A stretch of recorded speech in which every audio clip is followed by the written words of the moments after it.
किसान गोपी उस दिन खेत में नाखुश गया।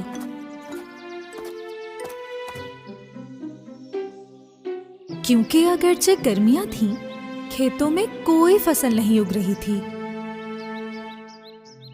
ये क्या हो गया? आज भी मेरी जमीन पे कोई भी फसल नहीं उग पाई है। अब मैं क्या करूंगा?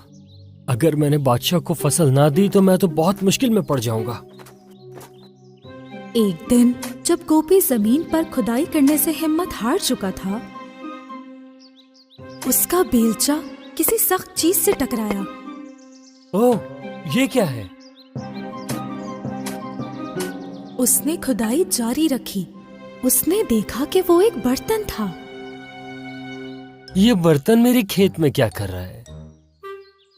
और ये अंदर से भी खाली है। ओह। गोपी काफी अफसरदा हुआ क्योंकि उसे इतनी मेहनत का कोई सिला नहीं मिला। उसने बेलचा बर्तन में ही फेंक दिया और दरख्त के नीचे आराम करने लेट गया। कुछ देर बाद जब वो बेलचा लेकर घर जाना चाह रहा था, तब उसने देखा कि वहां पर मजीद 100 बेलचे रखे हुए थे। क्या? ये कैसे हो सकता है? मेरे पास तो एक ही बेलचा था। गोपी ने बेलचों से भरे बर्तन को खाली किया और इस बार उसने अपना बेलचा अंदर डाला। ये क्या हुआ? फौरन ही उस बर्तन में 100 बेलचे और आ गए। अरे, ये कैसा बर्तन है? क्या ये जादू वाला बर्तन है? ये कैसे हो सकता है? गोपी बहुत ही खुश और हैरान हुआ। वो बर्तन सीधा अपने घर लेकर गया और उसने जल्दी से एक मुर्गी का अंडा उस बर्तन में डाल दिया और फौरन ही वो बर्तन अंडों से भर गया। मुझे अपनी आंखों पे यकीन नहीं आ रहा। और फिर उसने उस बर्तन में सेब और डबल रोटी डाली। जादुई बर्तन ने गोपी को 100 सेब और डबल रोटी दिए। अब मुझे इस बंजर जमीन की कोई जरूरत नहीं है। अब ये सारी चीजें मैं बासानी बाजार में बेच सकता हूँ। ये हुई ना बात। गोपी रोजाना घर से उस जादुई बर्तन से निकला हुआ सामान बाजार लेकर जाता। वो रोज कोई नई चीज निकालता। एक दिन कपड़े तो अगले दिन सब्जियां निकालता और उसके अगले दिन दालें। जो भी वो जादुई बर्तन में डालता वो ज्यादा हो जाता। बाकी दुकानदारों को उससे जलन होने लगी और उन्होंने बादशाह के फौजी को उसकी शिकायत लगाई। अगले दिन फौजियों ने छुपकर गोपी का पीछा किया। गोपी अपने जादुई बर्तन के पास गया और उसने उसमें चूजा डाला ताकि वो उसे बेच सके। थोड़ी ही देर बाद उस बर्तन से 100 चूजे निकल आए। फौजी को अपनी आंखों पर यकीन नहीं हुआ।